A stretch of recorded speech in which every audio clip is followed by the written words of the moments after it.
Hello students, आप सब कैसे हैं। मैं पीएस तिवारी फिजिक्स क्लास में आपका स्वागत करता हूं। जैसा कि आपको सभी को पता है कि हमारी जुपिटर क्लासेस आपको ऑनलाइन क्लासेस के लिए यूट्यूब चैनल प्रोवाइड किया है। आप इसका भरपूर फायदा उठाएं और क्लास में कंटिन्यू बने रहें। जैसा कि आपको पता है कि मैं इसके पहले हमारा टॉपिक था आवेशन का तरीका के बारे में छोड़ दिया था और आपसे मैं बात किया था। मैं अपने अगले वीडियो में आवेशन के तरीके के बारे में पढ़ेंगे, मतलब हम किसी भी आवेश को किस प्रकार से आवेशित कर सकते हैं किसी वस्तु को, उसके लिए अपन चर्चा करेंगे।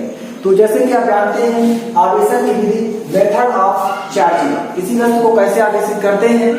देखिए, किसी भी वस्तु को आवेशित करने के लिए उसमें इलेक्ट्रॉनों का स्थानांतरण आवश्यक होता है। यानी कि जब तक किसी वस्तु में इलेक्ट्रॉन का स्थानांतरण नहीं होगा तो वह आवेशित नहीं होगा। यानी कि अपन कह सकते हैं कि जब एक वस्तु से दूसरी वस्तु में इलेक्ट्रॉन जाता है या दूसरी वस्तु से पहली वस्तु में इलेक्ट्रॉन आता है तो उसमें आवेशन की क्रिया होती है। जब वस्तु से इलेक्ट्रॉन निकलता है तो उसमें इलेक्ट्रॉन की कमी होती है, अर्थात पॉजिटिव चार्जेस धनावेश होता है। और जब वस्तु में इलेक्ट्रॉन आता है उसमें इलेक्ट्रॉन बढ़ जाता है, इंक्रीज होता है, और इलेक्ट्रॉन की अधिकता होने के कारण उसे अपन निगेटिव चार्ज ऋणावेश कहते हैं। तो आप लिख भी सकते हैं, आप इसे लिख लीजिए। हम जानते हैं कि हम भी लिख देते हैं आपके लिए, देखिए आप लोग, हम जानते हैं कि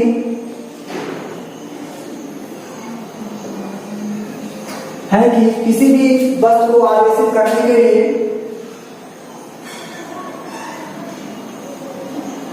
किसी भी वस्तु को आवेशित करने के लिए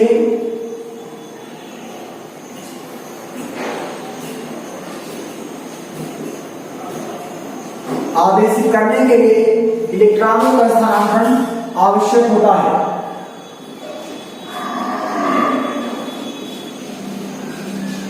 इलेक्ट्रॉनों का स्थानांतरण ट्रांसफॉर्मेशन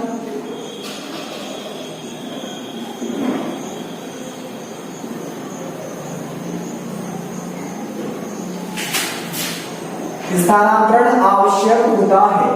मतलब अगर अपन को किसी वस्तु को आवेशित करना है तो उसके लिए आपको सबसे पहले इस चीज को ध्यान देना है, उसमें इलेक्ट्रॉन का आपस में स्थानांतरण हो तभी वह वस्तु आवेशित होगी। अब इसमें दो कंडीशन होंगी, या तो एक वस्तु इलेक्ट्रॉन निकलकर एक वस्तु से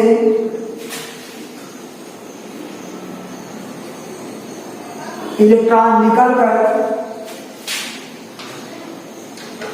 दूसरी वस्तु में जाता है,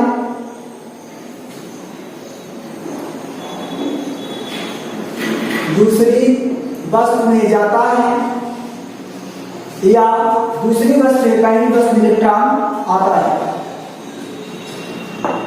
या दूसरी वस्तु से पहली वस्तु में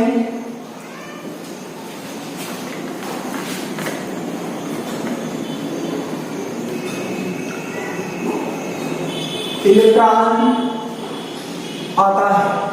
अब ध्यान दीजिए कि हम दो कंडीशन है, इलेक्ट्रॉन के स्थानांतरण ट्रांसफॉर्मेशन तो होगा, दो कंडीशन होगी। जब इलेक्ट्रॉन निकल के दूसरी वस्तु में जाएगा, मान लीजिए कि आपके पास ये दो वस्तुएं हैं, इन दोनों को जब आपस में हम घर्षण करेंगे इसमें क्या होगा, जैसे मान लीजिए कि इसको घर्षण करते हैं तो एक वस्तु इलेक्ट्रॉन निकलता है दूसरी वस्तु में जाता है, या दूसरी वस्तु इलेक्ट्रॉन निकल करके पहली वस्तु में आता है।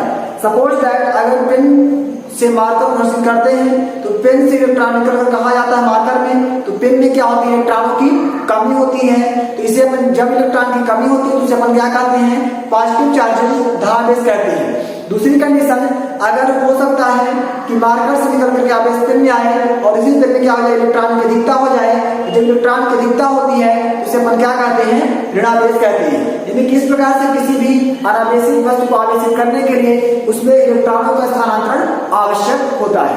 अब आगे देखिए, आवेशन की निम्न विधियां होती है। आवेशन की निम्न विधियां होती हैं। जैसे कोई पूछे आपसे कि आवेश की कितनी विधियां होती हैं, तो आप बताएंगे आवेशन की निम्न विधियां होती है। फर्स्ट नंबर आप कहेंगे घर्षण द्वारा बाई फ्रिक्शन, घर्षण द्वारा बाई फ्रिक्शन। सेकंड नंबर कहेंगे आप प्रेरण द्वारा, प्रेरण द्वारा बाई इंडक्शन। और थर्ड नंबर कहेंगे आप चालन द्वारा बाई कंडक्शन, चालन द्वारा बाई कंडक्शन। यहाँ पे आप देख पा रहे होंगे, जैसे कोई पूछे कि आवेशित करने की कितनी विधियां होती हैं, तो आप बताएंगे आवेशित करने की 3 विधियां होती हैं। घर्षण द्वारा बाई फ्रिक्शन, प्रेरण द्वारा बाई इंडक्शन और चालन द्वारा बाई कंडक्शन। अब देखिए आवेशित करने की विधियां 3 हैं, लेकिन अगर बात करें प्रेस्टीजियस एग्जाम्पल में तो तीनों की प्रोसेस एक होगी। हमने इसकी पहले वीडियो में आपको एग्जाम्पल दिया था, जैसे मान लीजिए गेहूं से क्या बनता है, आटा बनता है। लेकिन अगर गेहूं को अपन चक्की में ले जाते हैं उसमें भी क्या होता है, गेहूं आपका चूर होकर चूर मतलब टूट कर क्या होता है, वह आटे को लेता है। अगर उसी गेहूं को अपन हाथ की चक्की से यूज करते हैं उसमें भी क्या होता है, गेहूं पहले चूर होता है फिर आटा बन जाता है। और अगर अपन उसी गेहूं को ओखली में डाल करके कांटी में कूटते हैं तो वहां भी वह चूर होकर के आटा बनता है। इन तीनों की प्रोसेस क्या है, चूर होना इसके बाद आटा बनना। इसी प्रकार से जो मेथड है, तीनों मेथड में क्या होगा कि आवेशित करने की विधियां 3 है लेकिन सभी की प्रोसेस एक होगी। अब अपन पढ़ेंगे घर्षण के द्वारा आवेशन, मतलब कि घर्षण के द्वारा अपन किसी वस्तु को कैसे आवेशित करते हैं। चलिए इसको अपन विद एग्जांपल्स और बाई फिगर समझते हैं कि किसी वस्तु को घर्षण के द्वारा कैसे आवेशित किया जाता है। तो डालिए आपको फर्स्ट नंबर घर्षण के द्वारा,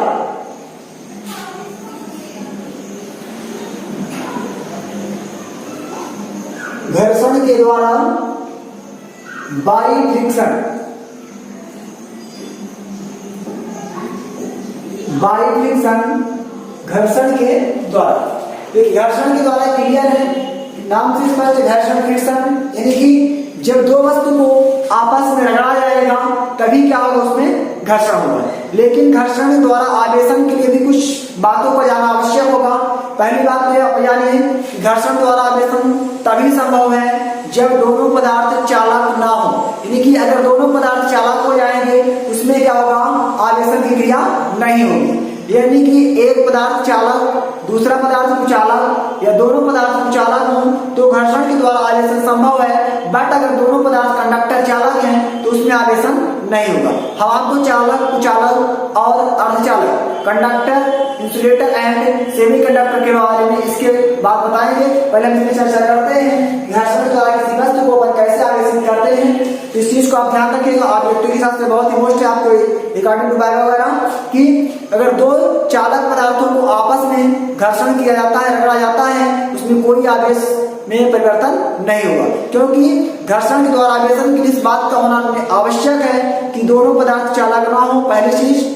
दूसरी चीज एक पदार्थ चालक और दूसरा कुचालक हो सकता है आवेशन। तीसरी चीज ये दोनों कुचालक है तो भी आवेशन संभव है। तो घर्षण के द्वारा आवेशन, जैसे मान लीजिए सपोज है आपके पास दो वस्तु हैं, एक ऑब्जेक्ट आपका हो गया ए और दूसरा ऑब्जेक्ट आपका हो गया बी। अब ये दो वस्तुएं हैं, इसमें हम क्या करते हैं कि आपस में दोनों वस्तु को कंटिन्यू क्या करते हैं, घर्षण करते हैं। जब घर्षण करेंगे तो इसमें क्या होगा, आवेश का आपस में आदान प्रदान होगा। सपोज दैट मान लीजिए दो वस्तु को आपस में रगड़ते हैं, इस वस्तु से क्या होता है, इलेक्ट्रॉन निकलता है तो बी में जाता है, इसमें इलेक्ट्रॉन निकल रहा है, इसका मतलब क्या हुआ कि इलेक्ट्रॉन निकल रहा है, यानी कि इलेक्ट्रॉन की कमी होगी। अब जब कमी होती है उसमें कौन से इलेक्ट्रॉन निकलना बताया है कि किसी वस्तु में इलेक्ट्रॉन की कमी होती है उसमें पॉजिटिव चार्ज प्लस आवेश होता है। और वस्तु ए से ऑब्जेक्ट ए से इलेक्ट्रॉन निकल करके कहाँ जा रहा है, ऑब्जेक्ट बी में जा रहा है। जब इलेक्ट्रॉन निकल के दूसरी वस्तु में जाता है, जिस वस्तु में जाएगा उसमें क्या होगी, इलेक्ट्रॉन की अधिकता होती है। इलेक्ट्रॉन की अधिकता होगी मतलब वह नेगेटिव चार्ज होगा, यानी इसमें क्या हो जाएगा, नेगेटिव चार्ज ऋणावेश होगा। इस प्रकार से आप समझ पाए भाई फिगर कि अगर दो वस्तु को आपस में रगड़ते हैं एक वस्तु इलेक्ट्रॉन निकल के दूसरी वस्तु में जा रहा है, जिसमें इलेक्ट्रॉन ने गया है एरो वाइज दिखाया गया है, इसमें इलेक्ट्रॉन की अधिकता हुई, और जब इलेक्ट्रॉन की अधिकता होगी उसे अपन ने क्या नाम दे दिया, नेगेटिव चार्जेस ऋणावेश। और जिससे इलेक्ट्रॉन निकला है, जिसमें इलेक्ट्रॉन की कमी हुई है, उसमें अपन ने क्या दे दिया, उसका नाम पॉजिटिव चार्जेस।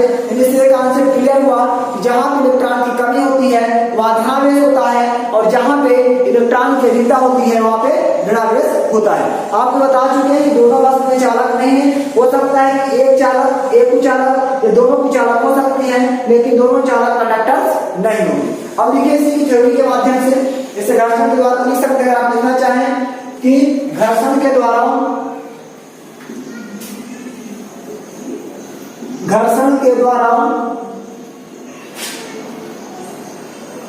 किसी भी वस्तु को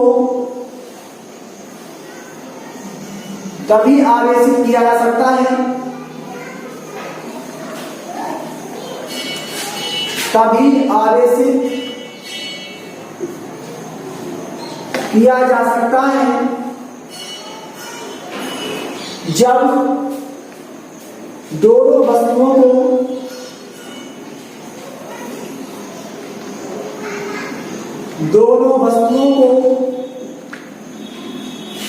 आपस में रगड़ा जाता है,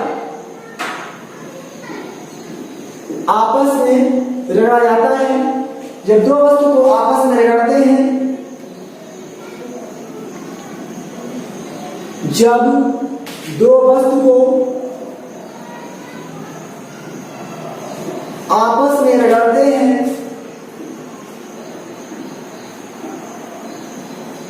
तो पहली वस्तु में इलेक्ट्रॉन की कमी, पहली वस्तु में इलेक्ट्रॉन की कमी तथा दूसरी वस्तु में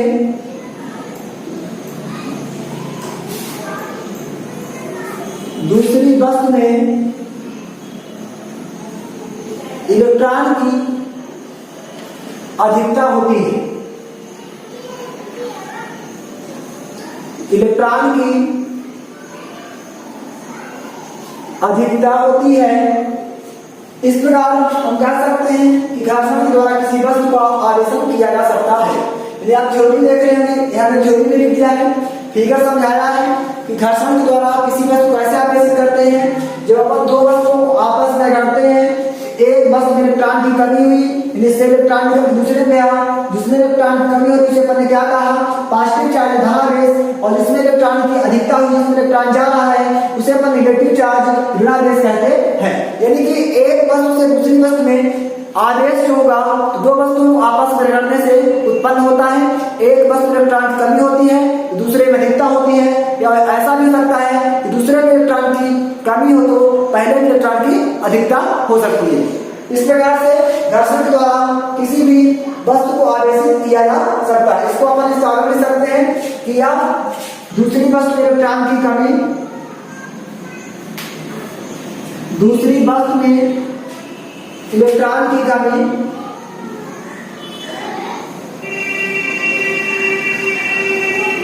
कमी तथा पहली वस्तु में इलेक्ट्रॉन की अधिकता हो सकती है। पहली वस्तु में इलेक्ट्रॉन की अधिकता हो सकती है।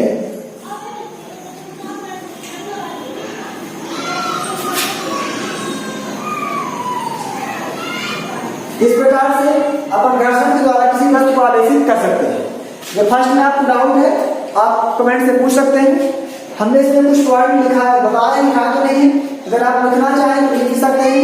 हमने क्या बताया, घर्षण के द्वारा किसी वस्तु को आवेशित होने के लिए तीन चीज का होना आवश्यक है। पहला चीज क्या बताए कि दोनों चालक ना हो, दोनों चालक ना हो, यानी कि पहला एक चालक और दूसरा कुचालक हो, कंडक्टर इंसुलेटर, एक चालक और दूसरा कुचालक हो। और तीसरी चीज या तो दोनों कुचालक हो। यदि किसी वस्तु को आवेशित होने के लिए इस चीज का ध्यान रखना पड़ेगा कि दोनों जो है तो वो कंडक्टर्स ना हो। इसमें से आपका एक कंडक्टर दूसरा इंसुलेटर हो सकता है, और तीसरी चीज हो सकता है कि बोथ इंसुलेटर दोनों आपके कुचालक या विद्युतरोधी हो, तो हम वस्तु को आवेशित कर सकते हैं। अब हम पढ़ेंगे सेकंड नंबर, प्रेरण के द्वारा आवेशन, बाय इंडक्शन। प्रेरण के द्वारा आवेशन by induction charging.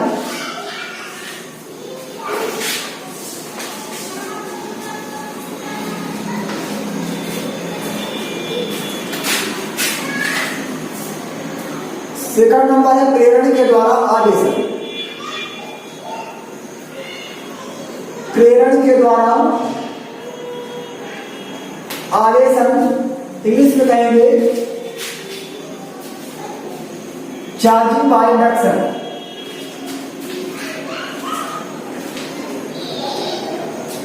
Charging by induction,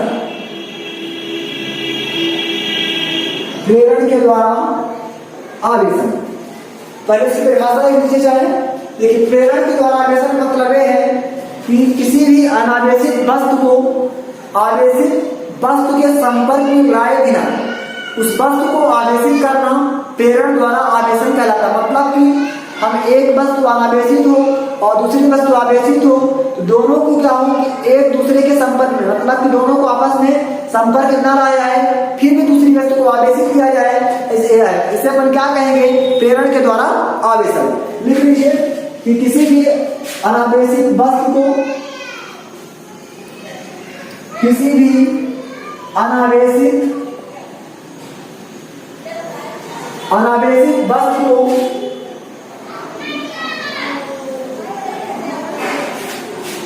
दूसरी आवेशित वस्तु के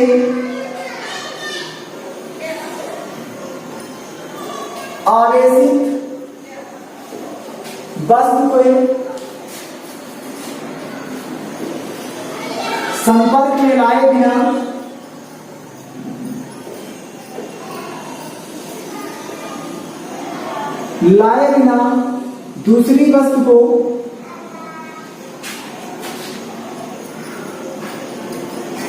दूसरी वस्तु को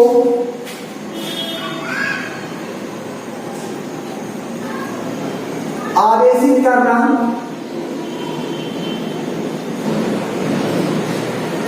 प्रेरण कहलाता है। आवेशित करना प्रेरण कहलाता है। रास्ता समझ पा रहे हैं? यहाँ बताया गया है कि किसी भी अनावेशित वस्तु, मतलब कि एक आपके पास जो है तो अनचार्जेड ऑब्जेक्ट हो, दूसरा आपके पास चार्जेड ऑब्जेक्ट हो, दोनों को आपस में संपर्क में न लाए, फिर भी दूसरी वस्तु को पहली वस्तु के सापेक्ष आवेशित किया जाए, चार्ज किया जाए, उसे अपन क्या कहेंगे? प्रेरण कहते हैं। इसको ऐसे बता भी सकते हैं, यहाँ लिख सकते हैं किसी भी आवेशित, देखिए परिभाषा है, आप इसको आगे पीछे कर सकते हैं। किसी भी आवेशित वस्तु को दूसरी अनावेशित, अब यहाँ पे जब आवेशित करेंगे यहाँ क्या हो जाएगा? अनावेशित हो जाएगा। या आप अपने हिसाब से इसमें नोट डाउन, पहला वाला भी सही, दूसरा वाला भी सही। किसी भी आवेशित वस्तु को दूसरी अनावेशित वस्तु के संपर्क में लाए बिना दूसरी वस्तु को आवेशित करना प्रेरण कहलाता है। ऐसा चलिए इसको अपन बाई फिगर समझते हैं कि मान लीजिए कि आपके पास, यहाँ पे क्या लिखे हैं कि आपके पास एक आवेशित वस्तु है, सपोज दैट यहाँ पे आपका एक रॉड है, इसमें क्या दिया हमने? प्लस आवेश दे दिया।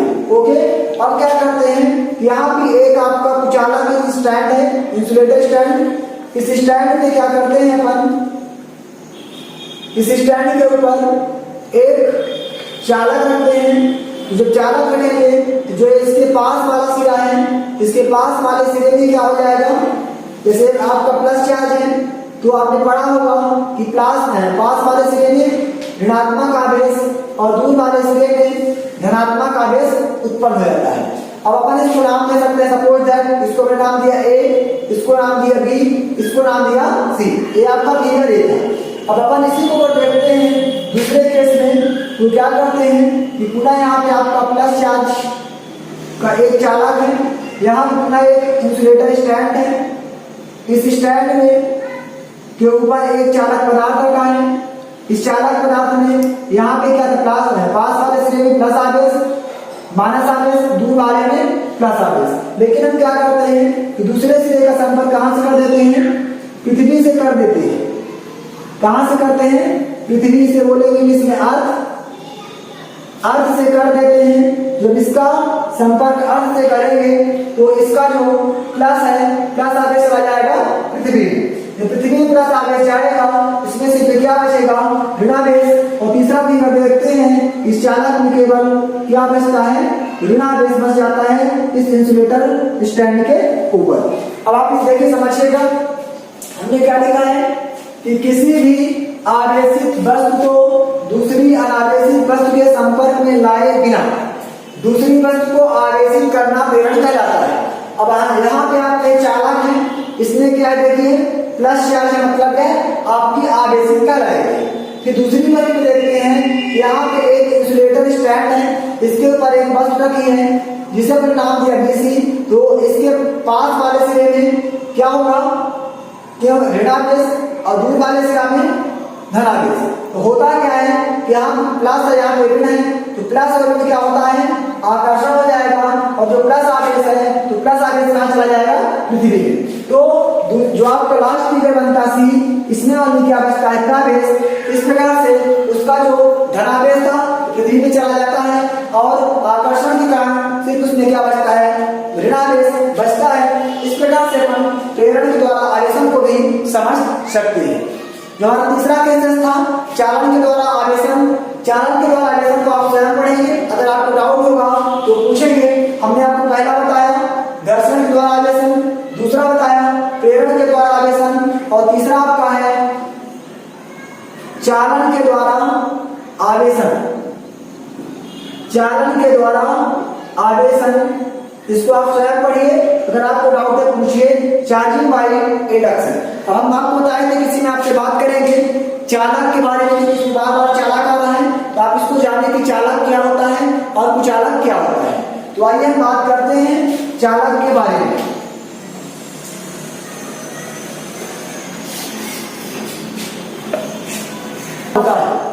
तो डायरेक्ट आप लोग चालक हिंदी में कहेंगे चालक,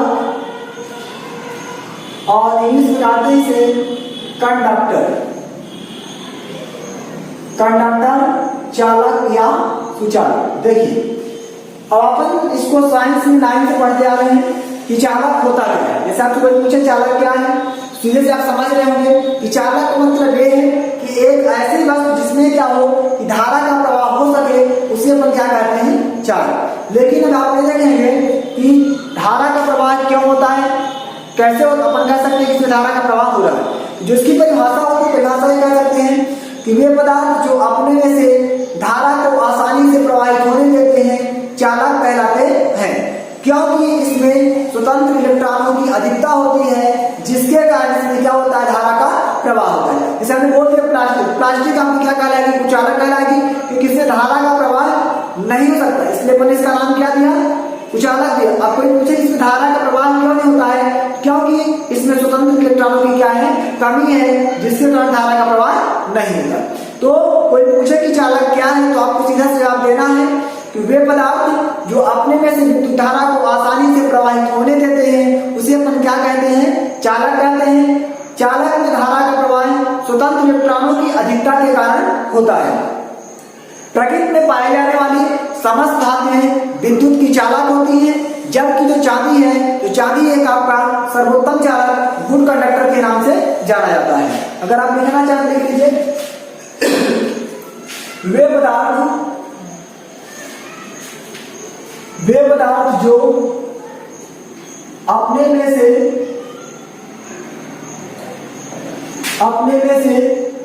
धारा का प्रवाह, फ्लो ऑफ करंट, धारा का प्रवाह आसानी से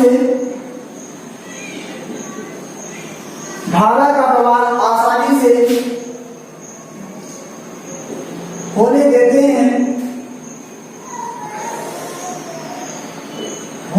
हैं, चालक कहलाते हैं। चालक कहलाते हैं। किसी भी चालक में धारा का प्रवाह, किसी ही चालक में धारा का प्रवाह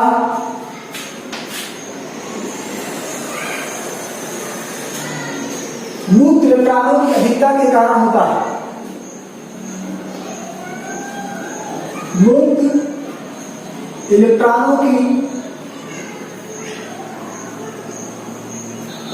अधिकता के कारण होता है।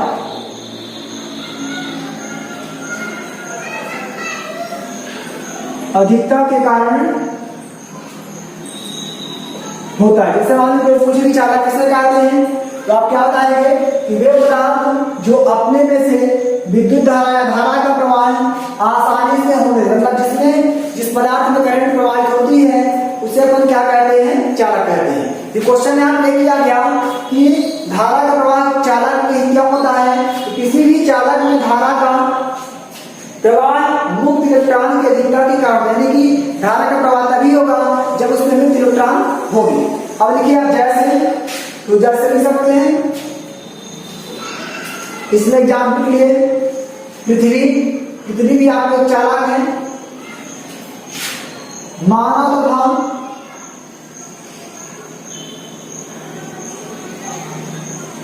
जंतु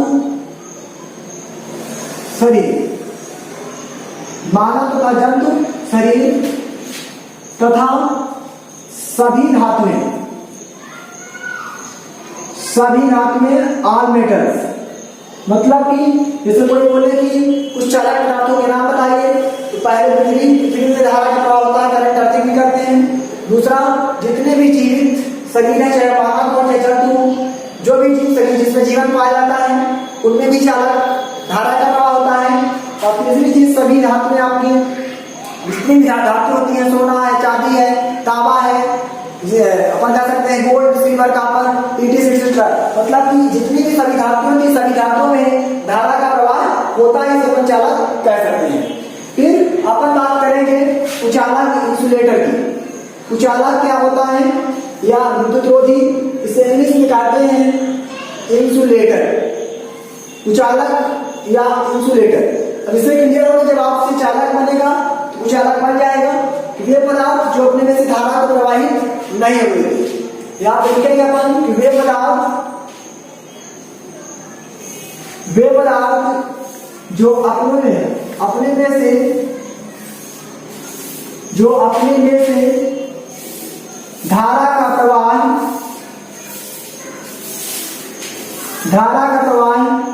नहीं होने देते, धारा का प्रवाह नहीं होने देते, कुचालक या विद्युतरोधी कहलाते हैं। कुचालक या विद्युतरोधी कहलाते हैं।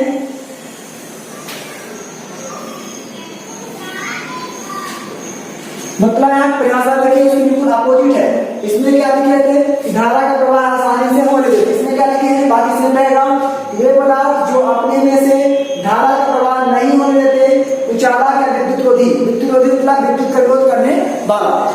इसमें क्वेश्चन में बताया कि धारा प्रवाह क्यों नहीं होता, इसमें धारा प्रवाह हो रहा था क्यों, क्योंकि मुक्त इलेक्ट्रॉन की अधिकता थी। इसमें अपन क्या लिखेंगे, मुक्त इलेक्ट्रॉन की कमी होने के कारण धारा का प्रवाह नहीं होता। लिखिए इसमें धारा का प्रवाह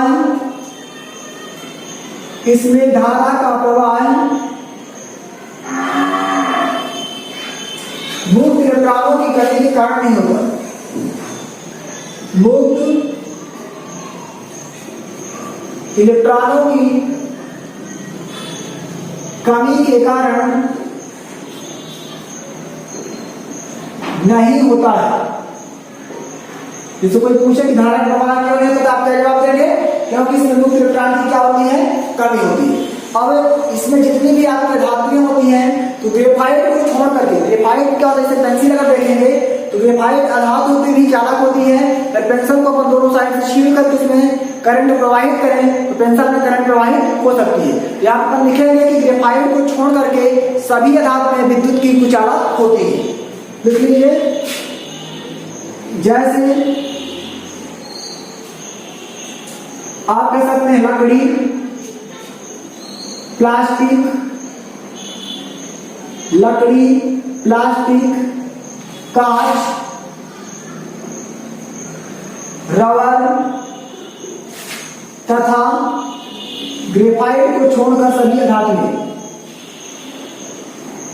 ग्रेफाइट को छोड़कर सभी अधातु, मतलब कि ग्रेफाइट बस चालक न्याय का धातु होते हुए कि कुछ सुधारक प्रवाह होता है, बाकी सारे क्या है आपके उचालक न्याय जाएंगे, इस सुधारक का प्रवाह नहीं होता। तो आई होप कि आप चालक और उचालक के बारे में समझ गए होंगे। इसी में तीसरा टॉपिक आपका आता है अर्धचालक सेमी कंडक्टर के बारे में। तो अर्धचालक क्या होगा, थोड़ा सा इसके बारे में देख लीजिए। अर्धचालक इसे बोलेंगे सेमी कंडक्टर, सेमी कंडक्टर अर्धचालक।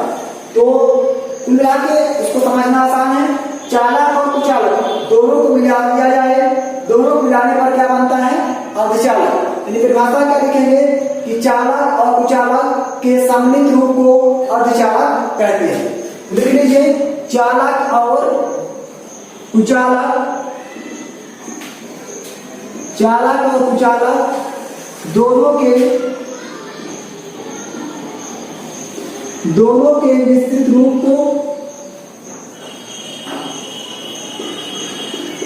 रूप को अर्धचालक कहते हैं, विस्तृत रूप को अर्धचालक कहते हैं। ऐसी है समझ रहे आप कि अर्धचालक क्या है। चालक और कुचालक दोनों को आपस में मिला दिया जाए तो तीसरा नया बटन तैयार होगा, उसे हम क्या कहेंगे अर्धचालक कहेंगे। इसका एग्जाम्पल आपकी सारी में धातुएं होती हैं, लिखिए जैसे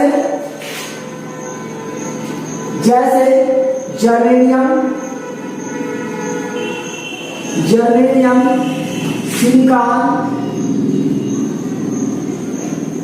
सिलिकॉन, गैलियम, आर्सेनाइड ETC, मतलब कि इत्यादि करेंगे। तो इस प्रकार से आपको चालक है, कुचालक है, अर्धचालक है और आवेशक विधियां इस वीडियो में आपको लगभग तैयार हो गया। तो अगला जो टॉपिक किसी आगे टॉपिक होगा उसको मैं आपको अगले वीडियो में देंगे। आज का टॉपिक मेरा यही था। आई होप कि आपको ये वीडियो अच्छे से समझ में आया होगा और अगर आपको कोई डाउट है तो आप अपना डाउट कमेंट के माध्यम से क्लियर कर सकते हैं। और आप हमारे YouTube चैनल को प्लीज लाइक, शेयर, सब्सक्राइब और कमेंट जरूर करें। Thank you for watching video.